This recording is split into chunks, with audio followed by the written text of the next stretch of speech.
Hello, I'm Tacon, the Groceries Code Adjudicator, and I want to talk to you today about training and why I think it is terribly important.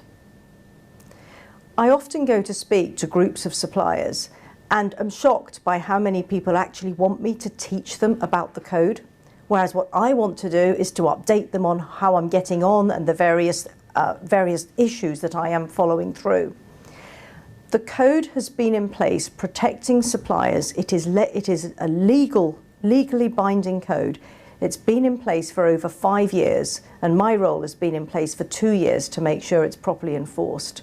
There is really no excuse why suppliers haven't yet got to grips on what the code is. And yet, in the YouGov survey in 2015, it was clear that only less than 1 in 3 suppliers said they had ever been trained in the code, and that figure was down to 1 in 10 when we were talking about smaller businesses.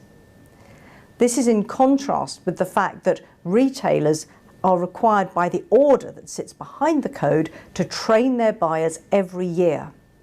I myself have been through the training that's given to all of the buyers, and also I know that they are generally improving it, adding to it, making it up to date, following things from my newsletter to see that to make sure that the buyers are kept absolutely on their toes in terms of what and what is not code compliant.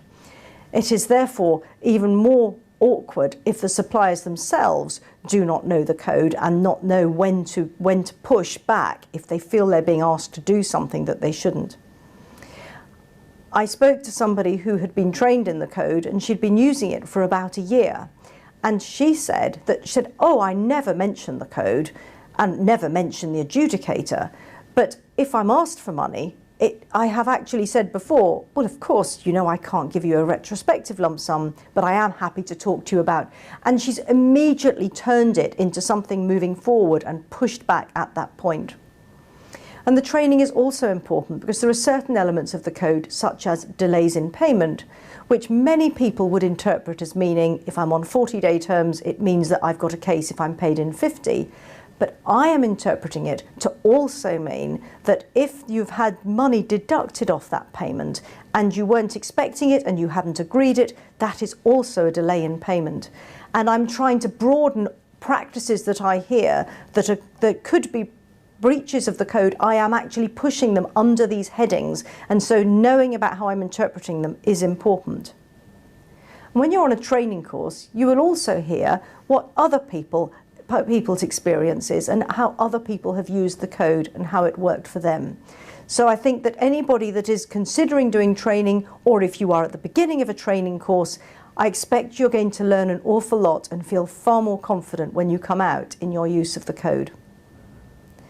So I have been encouraging trade associations and training providers, particularly negotiation training providers, to make sure that they're also picking up the code in their training. And I'm very grateful for everybody that is publicising it, even more grateful for the suppliers that are taking up the mantle and giving it a go to learn about it. And I hope that you will be much more confident in using the code once you've been trained. I wish you the best of luck. Thank you.